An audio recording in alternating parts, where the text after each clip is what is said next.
வயலோ வயலோ வயலோ செழிக்க வாழ்வு தந்தானே, வயலோ வாழ்வு தந்தானே.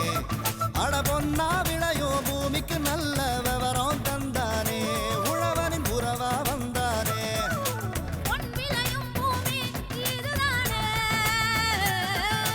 வயலோ வயலோ வயலோ செழிக்க வாழ்வு தந்தானே, வயலோ வாழ்வு தந்தானே. அட பொன்னா விளையோ பூமிக்கு நல்ல விவரம் தந்தானே, உழவனின் உறவா வந்தானே. தந்தன தந்தன தன தந்தானே, மண்வள பொங்கிட துணை வந்தானே. தந்தன தந்தன தன தந்தானே, மண்வள பொங்கிட துணை வந்தானே. வணக்கம் வேளாண் பெருமக்களே, இன்றைய பொன் விளையும் பூமி நிகழ்ச்சியில் முதலில் வருவது வேளாண் செய்திகள், வேளாண் சந்தை நிலவரம் மற்றும் வேளாண் மண்டலங்களின் இன்றைய வெப்பநிலை குறித்தும், தொடரும் வேளாண் தொழில்நுட்ப பகுதியில் திண்டுக்கல் மாவட்ட விதை பரிசோதனை நிலையத்தின் செயல்பாடுகள் குறித்து விளக்குகிறார் திண்டுக்கல் உழவர் பயிற்சி மைய விதை பரிசோதனை ஆய்வுக்கூட வேளாண் அலுவலர் டி தேன்மொழி அவர்கள். இனி வருவது வேளாண் செய்திகள்.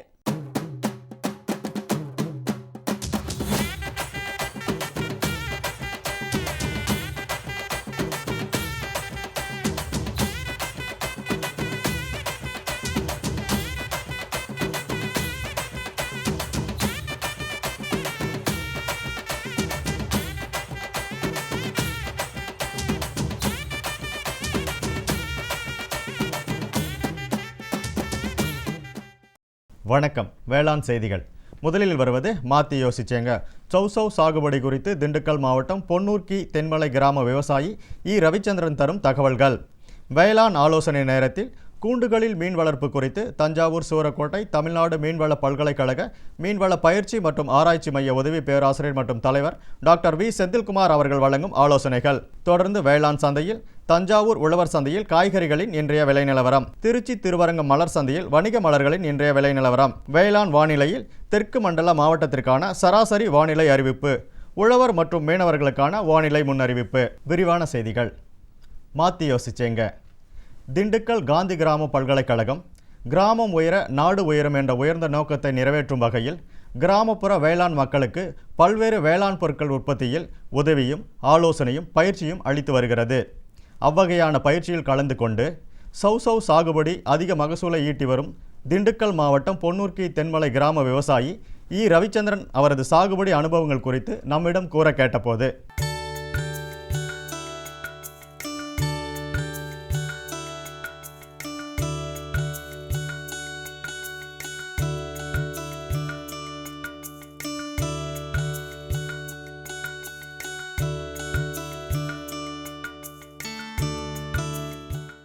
எனக்கு 10 ஏக்கர் இங்கே தோட்டம் இருக்குது. இந்த 10 ஏக்கரில் காப்பி, மிளகு, வாழை, எலுமிச்சை, அதே போல் சவுச்சொரை விவசாயம் பண்ணிக்கிட்டு இருக்கோம். அதில் சவுச்சொரை 2 ஏக்கர் பண்ணியிருக்கோம். எலுமிச்சை ஒரு 1.5 ஏக்கர் போட்டிருக்கோம். அந்த எலுமிச்சையில் சில நுண்ணுற்ற குறையெல்லாம் இருந்துச்சு. அது காந்தி கிராம யூனிவர்சிட்டி இந்த கேவிகேலேருந்து என்ன செஞ்சாங்க, எங்களுக்கு சில ஆலோசனை கொடுத்துருக்காங்க. அதுக்கு தேவையான சில இதெல்லாம் கொடுத்துருக்காங்க. அதை பயிரிட்டு ஒரு இது பண்ணிகிட்ருக்கோம். அதே போல் சவுச்சொரைக்கும் அவங்கக்கிட்ட சில இதுகள்லாம் கேட்டால் அவங்க எங்களுக்கு ஆலோசனை சொல்லி எந்தென்ன உரம் பயிரிடணும்ட்டு எப்படி எப்படி போடணும் அப்படிங்கிறத சொல்லியிருக்காங்க. அது இல்லாமல் எங்களுக்கு இந்த சவுச்சொரை இந்த வருஷம் விலை இல்லை, அதையும் அவங்ககிட்ட எப்படி என்ன இது பண்ணணும் அப்படிங்கிறத கேட்டுக்கிட்டு இருக்கோம். அதே போல் சில இந்த இப்போ பூச்சி இதுகளுக்கெல்லாம் அவங்ககிட்ட திரும்ப ஆலோசனை கேட்டு பூச்சி இதுகளை எப்படி கட்டுப்படுத்துறது, வைரஸ் நோய் தாக்குதல் இருக்குது, அதுக்கும் என்ன பண்ணணுன்ட்டு இருக்கோம். ஆனால் ஓரளவுக்கு விவசாயத்தில் நல்லா இருக்குது. இந்த சவுச்சொரை நல்லா பயிரிடணும். ரசாயனம் அதாவது மருந்து பூச்சிக்கொல்லிகளை நிறைய இதுக்கு அடிக்கிறது இல்லை, சவுச்சொரைக்கு மட்டும். மற்ற இதுகளில் அதிகம் அடிப்போம். இதில் எப்போ அடிப்போம்னா ஆரம்ப ஸ்டேஜில் மட்டும் அடிப்போம். ஆனால் இதில் ரசாயன உரமே அதிகம் போடுறதில்ல. இந்த சவுச்சொரை இருக்கிறதுலையே பூச்சிக்கொல்லியோ ரசாயன உரங்களோ அதிகம் கலக்காத விவசாயம். மழையை பொறுத்த மட்டும் என்னன்னு கேட்டிங்கன்னா, விவசாயம் காய்கறி பயிர் மட்டும் இல்லை, மானாவாரி சாகுபடிகள்லாம் நிறையா பண்ணணும். எப்படின்னு கேட்டிங்கன்னா, மிளகு, காப்பி, எலுமிச்சை, வாழைகள்லாம் பண்ணோம்னா நல்லாயிருக்கும். வெறும் காய்கறி பயிரை மட்டும் பண்ணோம்னு வச்சுங்களேன், 6 மாதத்துக்கு விவசாயம் வருது. இந்த மானாவாரி சாகுபடி பார்த்திங்கன்னா இது இப்போ காய்கறிகளுக்கு பூரா வந்து தண்ணி பாய்ச்சிரும். இந்த ஏரியாவில் வந்து தண்ணி பற்றாக்குறை இருக்காது. சம்மர் சீசன்லாம் தண்ணி வரும். மழை காலத்தில் வந்து மழை பெய்யும், நல்லா மழை சேமிச்சுக்குவோம். அதே போல் வந்து சம்மர் சீசனில் வந்து நம்ம காய்கறி பயிருக்கு என்ன செய்கிறோம், தண்ணியை பாய்ச்சி காய்கறிகளை எடுத்துக்கிறோம். அந்த மானாவாரி சாகுபடி பார்த்திங்கன்னா மிளகு, காப்பி, எலுமிச்சையெல்லாம் பார்த்திங்கன்னா அந்த சம்மர் சீசனில் நல்லா வரும். அப்போ 2 விவசாயம் வரும்போது அந்த விவசாயிகளுக்கு வந்து அந்த கடன் வாங்குகிற தொல்லையே இருக்காது. 2வது வந்து நல்ல விவசாயமும் மிச்சப்படுத்திக்கலாம். அதாவது வந்து மிளகெல்லாம் பார்த்திங்கன்னா வருஷத்துக்கு ஒரு தடவை வந்து நம்ம வந்து உரம் வைக்காத பயிர் மிளகுக்கும் காப்பிக்கும். அந்த மிளகுக்கும் காப்பிக்கும் என்ன செய்யணும்னா நம்ம வந்து நல்லா வந்து களை எடுத்துட்டு அந்த மரத்தை அரைக்கி விட்டு மட்டும் போதும். அது நல்ல மிளகு வந்து விலையும் நல்ல விலைய விற்கிது. மிளகு காப்பிக்கெல்லாம் நல்ல விலை இருக்குது. காய்கறி பயிருக்கும் வந்து பார்த்திங்கன்னா அந்த சம்மர் சீசனில் நாட்டில் காய் வராது, பிளேஸில் ஹில்ஸில் காய் வரும்போது நல்ல விலை விற்கிறனால மலைத்தோட்ட விவசாயிகளுக்கு வந்து நல்ல லாபம் கிடைக்கிது. மேலும் தகவல் அறிய விவசாயி ரவிச்சந்திரன் அவர்களை 09159011484 என்ற கைபேசி எண்ணில் தொடர்பு கொள்ளலாம். இனி வருவது வேளாண் ஆலோசனை நேரம்.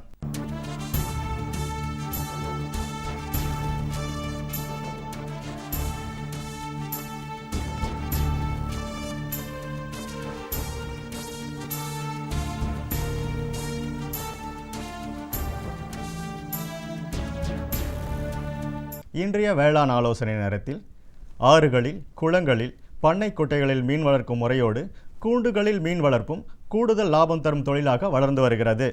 அந்த வகையில் கூண்டுகளில் மீன் வளர்க்க வேண்டிய அவசியம் மற்றும் தொழில்நுட்பங்கள் குறித்து தஞ்சாவூர் சூரக்கோட்டை தமிழ்நாடு மீன்வள பல்கலைக்கழக மீன்வள பயிற்சி மற்றும் ஆராய்ச்சி மைய உதவி பேராசிரியர் மற்றும் தலைவர் டாக்டர் வி செந்தில்குமார் அவர்கள் வழங்கும் ஆலோசனைகள். இன்றைய வேளாண் ஆலோசனை நேரத்தில் நாம் பார்க்கக்கூடிய தலைப்பு வந்து கூண்டுகளில் எப்படி மீன் வளர்த்துறது. கூண்டுகளில் மீன் வளர்ப்பு. அப்போ ஏன் வந்து மீன் இது வரைக்கும் குளங்களில் விட்டு வளர்த்துக்கிட்டு இருந்தோம், இப்போ ஏன் வந்து அதை கூண்டுகளில் போட்டு வளர்க்கணும்? அப்போ மீன் வந்து ஒரு ஆக்ரோஷமான மீனா, இப்படி வந்து மக்களிடையே ஒரு கேள்வி வேணும். உண்மையை சொல்லணுன்னா உங்களுக்கு அதுதான். அதாவது ஒரு சில மீன் இனங்களை நம்ம நேரடியாக குளத்தில் விட்டு வளர்த்தோம் அப்படின்னு சொன்னால், இப்போ விரால் அல்லது கொடுவா போன்ற மீனினங்களை வந்து நேரடியாக நீங்கள் வந்து குளத்திலேயே விட்டு வளர்த்தா என்ன நடக்கும்னா, அந்த மீனினங்கள் ஒரே சீரான வளர்ச்சி இருக்காது. அப்போ சீரான வளர்ச்சி இல்லாத பொழுது என்ன இருக்குன்னா, பெரிய மீன் வந்து சின்ன மீனை பிடிச்சி சாப்பிடக்கூடிய ஒரு பக்குவம், அதாவது இது மாமிச பட்சியாக இருக்கனால அந்த மீனே ஒன்றை பிடித்து சாப்பிடக்கூடிய தன்மை வந்து நம்ம வந்து எவ்வளோ இருப்படர்த்தி செய்தோமோ அந்த இருப்படர்த்தி வந்து நாளடைவில் குறைந்து போய் நம்ம அறுவடை செய்யும் பொழுது பார்த்தா மிக குறைவான மீன்களே நமக்கு வந்து கிடைக்கக்கூடிய ஒரு சூழ்நிலை விவசாயம் மத்தியில் வந்து ஒரு கடினமான ஒரு விஷயமா இருந்துச்சு. ஏன்னா மீன் வளர்ப்புக்குன்னு வந்துட்டு நம்ம வந்து நல்ல மகசூலை எதிர்பார்த்து அவர் வந்து ஆண்டு முழுவதும் அந்த மீன்களை இருப்பு செஞ்சு அதற்கு தேவையான தீவனமெல்லாம் கொடுத்து கடைசியில் மகசூலை எதிர்பார்க்குற நேரத்தில் பார்த்தா அந்த மீன்களை வந்து மாமிச பட்சி அப்படின்ற காரணத்தினால அதே வந்து ஒன்றோட ஒன்று பிடிச்சி சாப்பிட்டு கடைசியில் வந்து அந்த மிக குறைவான எண்ணிக்கையில் மீன்களை பிடிச்சோம் அப்படின்னா அது வந்து விவசாயிகளிடையே பெரிய ஒரு ஏமாற்றத்தை கொடுத்துட்டு இருந்துச்சு. அப்போ அந்த முறையை வந்து நம்ம எப்படி தவிர்க்கிறது, அந்த மீன்களையும் நம்ம எப்படி வளர்க்கிறது, ஏன்னா அதற்கு வந்து நல்ல ஒரு பொருளாதார பயன் இருக்குது, கூடுதல் விலை கிடைக்குது. அந்த கொடுவா, விரால் போன்ற மீன்களை வந்து நம்ம வெற்றிகரமாக வளர்த்தெடுக்கணும் அப்படின்னா என்ன வகையான ஒரு தொழில்நுட்ப முறையை பின்பற்றுறது அப்படின்னு ஆலோசிக்கும் பொழுது அறிவியல் முறைப்படி அதுக்கு என்ன பண்ணாங்க அப்படின்னா, நம்ம வந்து சிறு சிறு கூண்டுகள் தயாரித்து அந்த கூண்டுகளில் இந்த மீன்களை விட்டு வளர்க்கணும். அந்த கூண்டுகளுக்குள்ளார ஒரே சீரான வளர்ச்சியுடைய மீன்களை மட்டும் விட்டு வளர்த்தோம் அப்படின்னு சொன்னால் இந்த பிரச்சனை நம்ம வந்து தவிர்த்துக்கலாம். அப்போ அது வந்து ஒன்றுக்கு ஒன்று அடிச்சுக்காது. நம்ம எவ்வளோ மீன் விட்டோமோ அந்த எண்ணிக்கையில் வந்து சரியான எண்ணிக்கையில் மீன்களை பிடிக்கலாம். இன்னொன்று கூடுதலான ஒரு மகசூலையும் எட்ட முடியும்.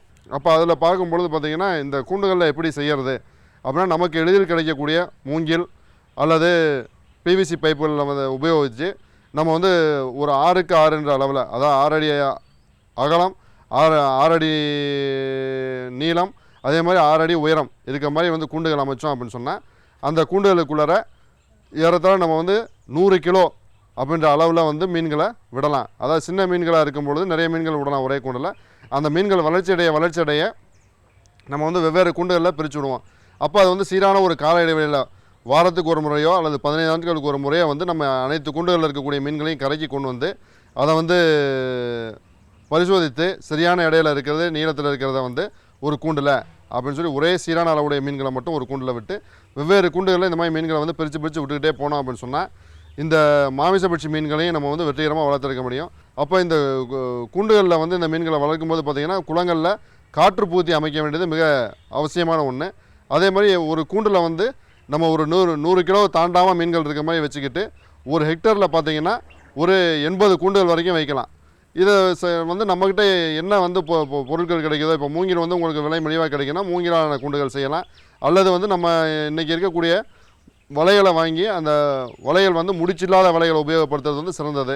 அப்போ முடிச்சில்லாத வலைகளை கொண்டு பிவிசி பைப்பில் உபயோகித்து நம்ம வந்து மேலே இருக்க அந்த ஃப்ரேம் வந்து பிவிசி பைப்பில் போடக்கூடிய ஃப்ரேம் வந்து அப்படியே வெறும் பிவிசி பைப் மட்டும் இருக்க மாதிரியும், கீழே போடக்கூடிய ஃப்ரேமில் வந்து நீங்கள் உள்ளார வந்து மணல் அடைச்சிட்டோம் அப்படின்னு சொன்னால் அந்த கூண்டு வந்து எப்போதும் விரிந்த நிலையில் இருக்கிறதுக்கான ஒரு சூழ்நிலை அமையும்.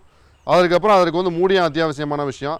அதுக்கப்புறம் இந்த கூண்டுகள் போடும்பொழுது பார்த்திங்கன்னா நண்டுகள் வந்து இந்த கூண்டுகளை கடித்து நம்ம குளங்களுக்குள்ளார நண்டோ ஆமையோ வந்து கூண்டை கடித்து இந்த மீன்களை வந்து ஒரு பிரச்சனைக்கு உள்ளாக்கிறத நம்ம பார்க்கலாம். அப்போ அதற்காக என்ன நடக்கும்னா நம்ம வந்து 2 அடுக்குகளில் வலை அமைக்கணும். கூண்டுகளில் வந்து வெளி அடுக்கில் வந்து இந்த நண்டோ ஆமையோ வந்து உள்ளே வந்து நேரடியாக அந்த மீனை தாக்காத வண்ணம் ஒரு வெளி அடுக்கு, அதே மாதிரி உள்ள அடுக்கு வந்து இந்த மீன்கள் வந்து வெளியே தப்பித்து போகாத அளவுக்கு ஒரு சிறு கண்ணீருடைய மீன் அடுக்கு அப்படின்ற மாதிரி 2 அடுக்கு ஒரு கூண்டு அமைச்சுக்கிட்டோம் அப்படின்னு சொன்னால் நமக்கு வந்து மீன்களும் தப்பிச்சு போகாது. அதே மாதிரி மற்ற உயிரினாலையும் மீனுக்கு வந்து எந்த வித பாதிப்பும் இல்லாமல் நம்ம போடக்கூடிய எஞ்சிய தீவனம்லாம் வந்து குளத்தினுடைய அடிமட்டத்துக்கு போகிற மாதிரி அந்த கூண்டுகளே தங்கியிருக்காத அளவுக்கு அடிமட்டத்துலேயும் வந்து கொஞ்சம் கண்ணீருடைய அளவு வந்து அந்த தீவனங்கள் கீழே விழுகிற மாதிரி இந்த மீன் வந்து நம்ம அந்த தீவனம் போட்டோன்னா மேல்மட்டத்தில் இதுக்கு வந்து ஒரு சிறந்த தீவனம் அப்படிங்கிறது மிதப்பு தீவனம் தான் உங்களுக்கு வந்து மிகச்சிறந்ததாக இருக்கும்.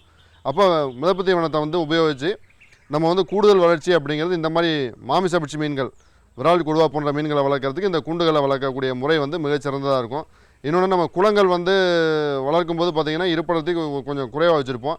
இங்கே வந்து காற்றுப்பூத்தியெல்லாம் அமைக்கிறது, இன்னொன்று தீவனம் வந்து நம்ம செறிவாக தீவனம் வந்து 2 வேளைன்றது 3 வேளைக்கு வந்து தீவனம் கொடுக்கும் பொழுது நம்ம கூடுதலான எண்ணிக்கையில் இங்கே வந்து மீன்களை இருப்பு சுவையை நமக்கு வந்து வாய்ப்பு வசதி அமைஞ்சு போகுது. அதே மாதிரி அந்த மீன்கள் வந்து எவ்வளோ பிழைப்பு திறன் இருக்குதுன்றதையும் அவ்வப்போது கணக்கிட்டு நம்ம வந்து தொடர் கண்காணிப்பு வந்து இதில் வந்து அமைஞ்சிட்டு வரனால மீன் வளர்ப்பு மிக வெற்றிகரமான ஒரு முறையாக இந்த கூண்டுகளில் மீன் வளர்க்கக்கூடிய முறை வந்து இன்றைக்கு நமக்கு நடைமுறைக்கு வந்திருக்கு. ஏன்னா முன்னாடி வந்து நம்ம இந்த மீன்லாம் வந்து வளர்க்கணும்னு ஆசைப்பட்டாலும் வளர்க்குறதுக்கு ஏதுவான சூழல் இல்லை. அப்போ வளர்த்த முடியலேன்ற ஒரு வருத்தம் வந்து விவசாயிகள் மத்தியில் இருந்துச்சு. இப்போ இன்றைக்கி இந்த மீன்களையும் வெற்றிகரமாக வளர்த்திருக்க முடியும். ஏன்னா அதற்கு வந்து கொடுவா மீன்களுக்கெல்லாம் வந்து குஞ்சு உற்பத்தி, குஞ்சு பொறிப்பகம் வந்து அரசாங்கத்தினாலேயே சீரழில் அமைஞ்சு நமக்கு வந்து குறைந்த விலையில் கொடுவா மீன் குஞ்சுகள் கிடைக்கக்கூடிய சூழ்நிலை அமைஞ்சிருக்கு.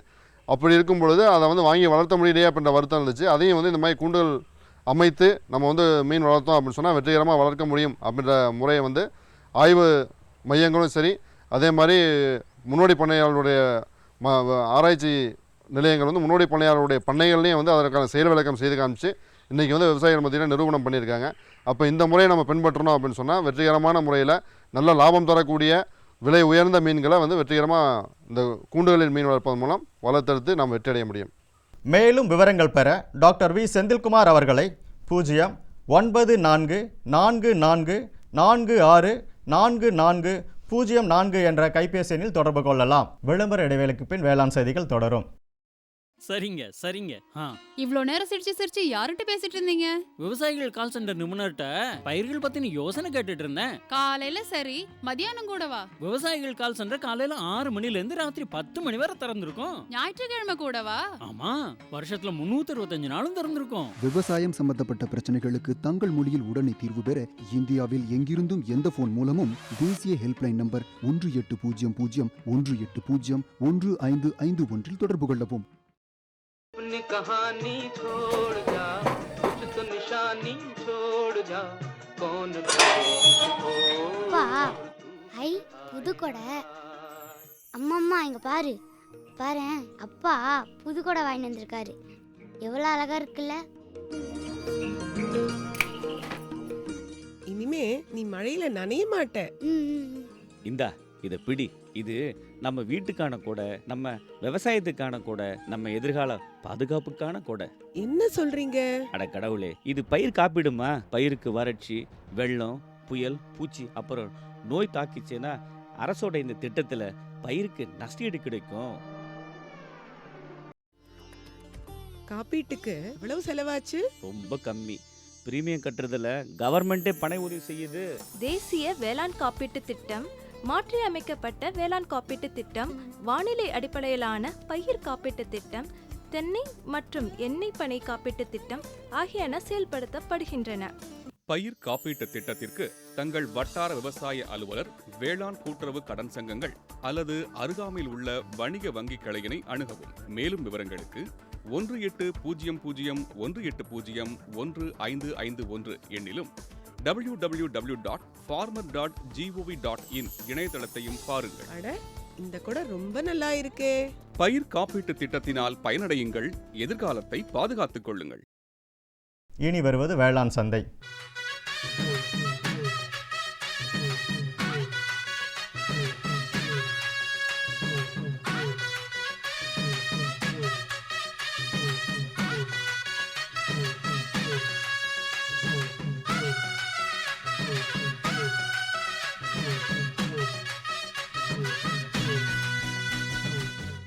வேளாண் சந்தையில் தஞ்சாவூர் உழவர் சந்தையில் காய்கறிகளின் இன்றைய விலை நிலவரம். கத்திரிக்காய் 1 கிலோ 36 ரூபாய்க்கும், வெண்டைக்காய் 1 கிலோ 20 ரூபாய்க்கும், அவரைக்காய் 1 கிலோ 34 ரூபாய்க்கும், சின்ன வெங்காயம் 1 கிலோ 44 ரூபாய்க்கும், பெரிய வெங்காயம் 1 கிலோ 60 ரூபாய்க்கும், பச்சை மிளகாய் 1 கிலோ 26 ரூபாய்க்கும், தக்காளி 1 கிலோ 14 ரூபாய்க்கும், இஞ்சி 1 கிலோ 50 ரூபாய்க்கும், கருவேப்பிலை கட்டு ஒன்று 20 ரூபாய்க்கும், கொத்தமல்லி கட்டு ஒன்று 40 ரூபாய்க்கும், புதினா கட்டு ஒன்று 40 ரூபாய்க்கும் விற்பனை செய்யப்பட்டது. திருச்சி திருவரங்க மலர் சந்தையில் வணிக மலர்களின் இன்றைய விலை நிலவரம். கத்திரி ரோஸ் 20 பூக்கள் கொண்ட பாக்கெட் விலை 80 ரூபாய்க்கும், மல்லிகை 1 கிலோ 250 ரூபாய்க்கும், முல்லை 1 கிலோ 250 ரூபாய்க்கும், கனகாமரம் 1 கிலோ 300 ரூபாய்க்கும், செண்டுமல்லி 1 கிலோ 10 ரூபாய்க்கும், வாடாமல்லி 1 கிலோ 10 ரூபாய்க்கும், பட்டன் ரோஸ் 1 கிலோ 80 ரூபாய்க்கும், விருச்சிப்பூ 1 கிலோ 50 ரூபாய்க்கும் விற்பனை செய்யப்பட்டது. இனி வருவது வேளாண் வானிலை.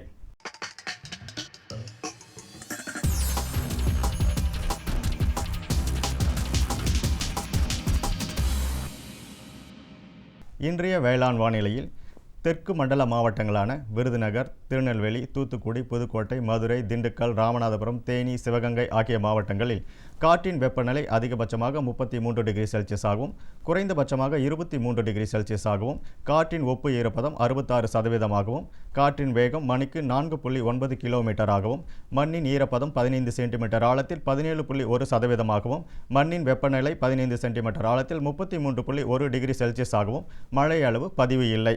சூரிய கதிர்வீச்சு 573.8 கலோரி பெர் சென்டிமீட்டர் ஸ்கொயர் ஆகவும், வளிமண்டல அழுத்தம் 969.1 ஹெக்டா பாஸ்கல் அளவாகவும், இலையின் ஈரப்பதம் மணிக்கு 0.4ஆகவும் இருந்தது. வானிலை முன்னறிவிப்பு.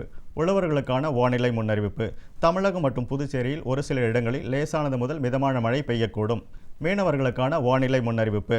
பலமான காற்று தென்மேற்கு திசையிலிருந்து மணிக்கு 45 முதல் 55 கிலோமீட்டர் வேகத்தில் தமிழகம் மற்றும் புதுச்சேரியின் கடலோர பகுதிகளில் வீசக்கூடும்.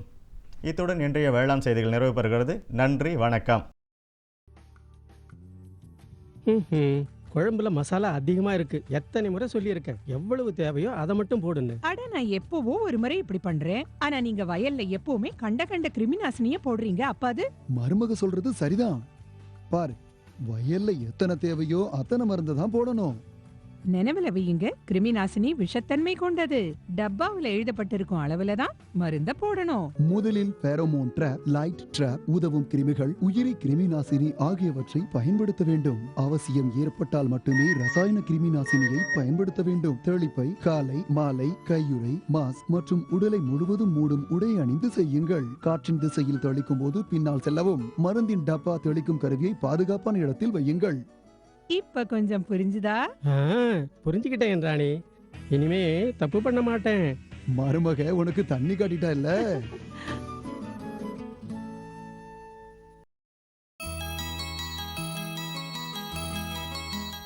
அதிக மகசூலுக்கு நல்ல தரமான விதைகள் அவசியம்.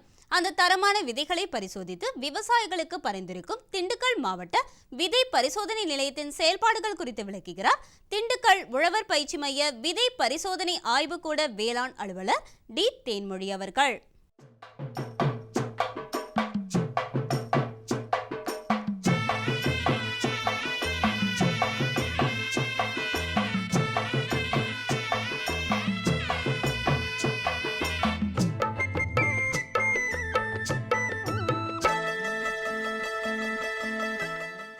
நம்ம வேளாண்மை துறையில் விதைச்சான்று மற்றும் அங்கக சான்று துறை வந்து ஒரு முக்கிய பங்கு வகிக்கின்றது. விதைச்சான்று துறை மற்றும் அங்கக சான்று துறை 3 பிரிவுகளாக பிரிஞ்சு இயங்கிக்கிட்டு இருக்காங்க. ஒன்று விதைச்சான்று, 2வது விதை பரிசோதனை நிலையம், 3வதாக விதை ஆய்வு. இந்த 3ல் வந்து விதை பரிசோதனை நிலையமானது மிக முக்கிய பங்கு வகிக்கிறது. அதாவது வேளாண்மையில் மிக முக்கியமான இடுபொருள் வந்து விதை தான். ஏன்னா விதை நம்ம போட்ட விதை வந்து விதை ஒன்று போட்டால் சொர ஒன்றா முளைக்கும் அப்படின்னு சொல்லுவாங்க. விதை போடுற விதை தரமாக இருந்தால் தான் நம்மளுக்கு முளைச்சி வரக்கூடிய செடி நல்லா வாளிப்பாகவும் செழிப்பாகவும் இருந்தால் தான் மகசூல் நல்லா கிடைக்கும். ஆக நம்ம எல்லா நிலத்தோட வளம் நல்லா எல்லாமே இருந்தாலும் விதை வந்து தரமான விதையாக இருந்தால் தான் நம்மளுக்கு நம்ம எதிர்பார்க்கக்கூடிய மகசூல் வந்து விவசாயிகளுக்கு கிடைக்கும். அதனால் விதையோட தரம் அறிஞ்சு அதற்கு பிறகு வந்து விதைப்பறதுக்கு அந்த விதையை பயன்படுத்துகிறது தான் விவசாயிகளுக்கு சிறந்ததாகும். விதையின் தரத்தை அறியறதுக்காக தான் இந்த விதை பரிசோதனை நிலையம் வந்து செயல்பட்டு வருகின்றது. 2010 வந்து இந்த திண்டுக்கல் மாவட்டத்தில் புதிதாக இந்த விதை பரிசோதனை நிலையம் வந்து தொடங்கப்பட்டது. 2011ஆம் ஆண்டுலேருந்து தான் இதற்கு வந்து முழு அங்கீகாரம் பெற்று அனைத்து விதமான விதைகளும் வந்து இங்கே பரிசோதனை செய்யப்படுகிறது. இப்போ இதில் எடுத்துட்டிங்கன்னா நாங்கள் 3 விதமான விதைகள் வந்து பரிசோதனை செய்கிறோம். 3 விதம்னா என்னது அப்படின்னா, அதாவது சான்று விதைகள், ஆய்வாளர் விதை மாதிரிகள், பனை விதை மாதிரிகள். சான்று விதை மாதிரிகள்ன்றது வந்து விதைச்சான்று துறையிலிருந்து அரசாங்கம் வந்து விதைப்பண்ணை அமைச்சு விதை கொள்முதல் பண்ணுறாங்க இல்லையா, அதிலேருந்து விதை மாதிரிகள் எடுத்து ஆய்வுக்காக அதோட தரத்தை அறியறதுக்காக இங்கே அனுப்பி வைக்கிறாங்க. அது வந்து சான்று விதை மாதிரிகள். அடுத்து ஆய்வாளர் விதை மாதிரிகள்.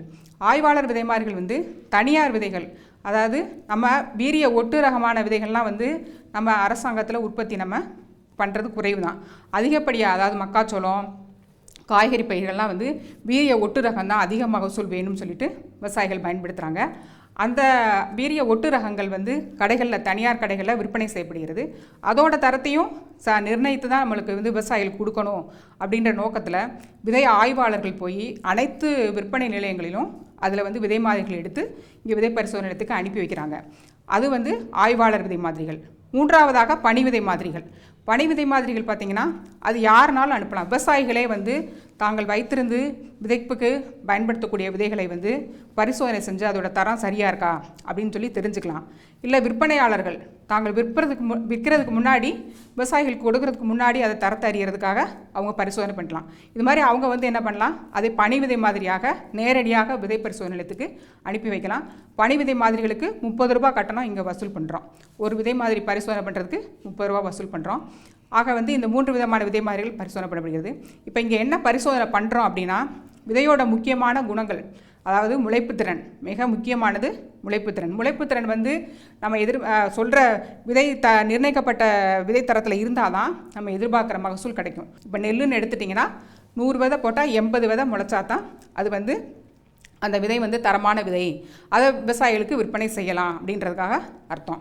அதனால் முளைப்புத்திறன் வந்து மிக முக்கியமாக இங்கே நாங்கள் வந்து பரிசோதனை பண்ணுறோம். முளைப்புத்திறன் பார்க்குறதுக்காக இந்த மாதிரி பேப்பர்லாம் வந்து போட்டு, அதே போல் மணலில் வந்து போட்டு ஒரு விதையும் கொடுக்குற விதைகளை வந்து 400 விதைகள் போட்டு அதில் எத்தனை விதை முளைக்குது, அதோட சதவிகிதம், முளைப்பு சதவிகிதம் வந்து எவ்வளோ இருக்குது அப்படின்னு சொல்லிட்டு அதை டெஸ்ட் பண்ணி நாங்கள் அந்த ரிசல்ட் கொடுக்குறோம்.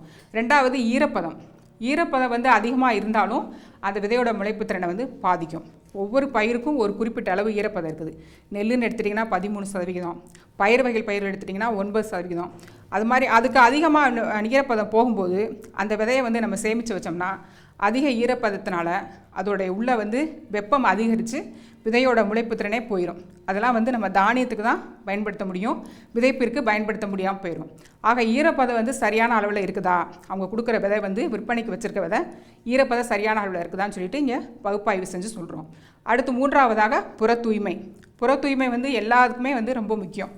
அதாவது விதை இப்படி கையில் அள்ளி பார்க்குறாங்க விவசாயி, பார்க்கும்போதே அது கல், மண் இல்லை வேறு ஏதாவது கலந்துருந்துச்சுன்னா அந்த விதையை வந்து விதைப்பிற்கு பயன்படுத்தினா நம்ம எதிர்பார்க்குற மகசூல் வராது. நிறைய வந்து சாவி நெல், கருக்கா இது மாதிரிலாம் இருந்துச்சுன்னு வச்சுக்கோங்க, போட்டவுடனே அந்த நெல்லெல்லாம் வந்து என்ன பண்ணும், விதையெல்லாம் கருகி போயிடும், முளைச்சி வராது. அப்போ புற தூய்மை ஒவ்வொரு பயிருக்கும் சரியான அளவிட புற தூய்மை இருக்கணும். அதையும் வந்து இங்கே பகுப்பாய்வு செஞ்சு நாங்கள் வந்து முடிவுகள் கொடுக்குறோம். 4வது வந்து பிற ரக கலவன்கள். ஒரு ரகத்தில் மற்றொரு ரகம் கலந்துருக்கக்கூடாது. இப்போ நெல் ஏடிடி 45 அப்படின்னா அதில் ஏடிடி 39 கலந்துருந்துச்சுன்னா நம்ம அதை வந்து விதைக்கிறோன்னு வச்சுக்கோங்க, எல்லாம் வந்து முளைப்புக்கு வந்து பூக்கும் பருவத்தை அடையும் போது 7 45 வந்து அது ஒரு நாளில் பூப்படையும், 7 39 அது வேறு நாளில் வந்து பூப்படையும். அப்போ நம்ம அறுவடை பண்ணும்போது 2 வேறு பருவத்தில் வந்து அறுவடை பண்ணுற மாதிரி இருக்கும். நம்ம வயலை பார்க்கவே நல்லா இருக்காது, ஒன்று குட்டையும் நெட்டையுமாக இருக்கும். அப்போ பிற ரகங்கள் வந்து கலந்துருந்தாலும் அது வந்து விதையோட தரத்தை கண்டிப்பாக பாதிக்கும். இப்போ பிற ரக கலவன்களும் இருக்கக்கூடாது. இதையும் வந்து இங்கே பகுப்பாய்வு செஞ்சு பார்க்குறோம். அதே போல் பூச்சி நோய் தாக்குதல் வந்து விதை மூலமாக பரவக்கூடிய நோய்கள் வந்து நிறைய இருக்குது. அந்த நோய்கள்லாம் வந்து விதைகளை வந்து நம்ம போடக்கூடிய விதையில் இருந்துச்சுன்னா அடுத்து வர்ற இதுலேயும் வந்து அந்த நோய்கள்லாம் வந்து பரவி நம்மளுக்கு நிறைய பயிரில் சேதாரம் ஏற்படுத்தும். ஆக இந்த 5 குணங்களும் வந்து மிக முக்கியமான குணங்கள்னால இந்த 5ஐயுமே நாங்கள் இங்கே வந்து பகுப்பாய்வு செய்கிறோம். பகுப்பாய்வு செஞ்சு அந்த முடிவுகள் வந்து நாங்கள் வெளிவிட்டதுக்கு பின்னர் தான் அந்த விதைகள்லாம் வந்து விற்பனைக்கே தரமானது அப்படின்னா அவங்க விற்பனைக்கு கொண்டு போகிறாங்க. இல்லை அப்படின்னா தரமற்ற விதைகள்னால் அதோட விற்பனையை வந்து நிப்பாட்டிடுறாங்க. கடைகள்லேயும் சரி, தனியார் கடைகள்லேயுமே வந்து விற்பனை தடை போட்டு அந்த விதைகளை வந்து விற்பனை செய்ய விடாமல் ஆக்கிடுறாங்க. விவசாயிகளுக்கு போய் சென்று சேரக்கூடாது அப்படின்ற நோக்கத்தில் அது செய்கிறாங்க. அதனால் விவசாயிகள், திண்டுக்கல் மாவட்டத்தை சேர்ந்த அனைத்து விவசாயிகளும் விற்பனையாளர்களும் எல்லாருமே வந்து தங்களுடைய விதைகள் தாங்கள் விதைக்கிறதுக்கு முன்னாடி விதைகள் வந்து தரமானது தானா, ஏன்னா நம்ம காசு போட்டு வாங்கி அந்த காசை போட்டு அது எல்லாம் முளைக்காமல் போயிடுச்சுன்னா காசை கொண்டு போய் மண்ணில் போட்டதுக்கு சமமாக போயிடும். அதனால் நீங்கள் கண்டிப்பாக விதைப்பதற்கு முன்னாடி இந்த விதையோட தரம் சிறந்ததாக இருக்குதா அப்படின்னு பார்த்துக்கிட்டு எல்லாருமே வந்து விதைக்கணும். அதனால் எல்லாரும் உங்களுடைய விதைகளை வந்து திண்டுக்கல் விதை பரிசோதனை நிலையத்துக்கு அனுப்பி பகுப்பாய்வு முடிவுகளை வாங்கிட்டு அதுக்கு பிறகு வந்து நீங்கள் விதைப்பு செய்யணும்னு சொல்லிட்டு உங்களை எல்லாரையும் அன்போடு கேட்டுக்கிறேன். மேலும் தகவல் அறிய வேளாண் அலுவலர் டி தேன்மொழி அவர்களை 9427500217 என்ற கைபேசி எண்ணில் தொடர்பு கொள்ளலாம்.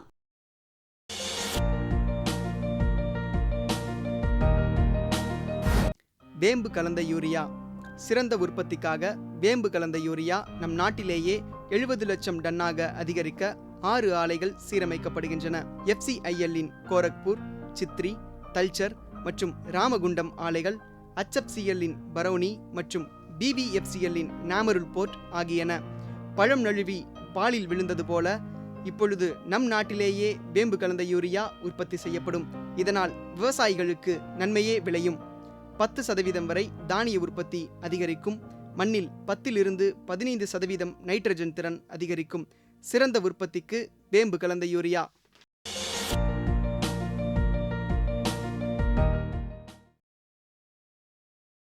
24/9/2015 வியாழக்கிழமை பொன் விளையும் பூமி நிகழ்ச்சியில்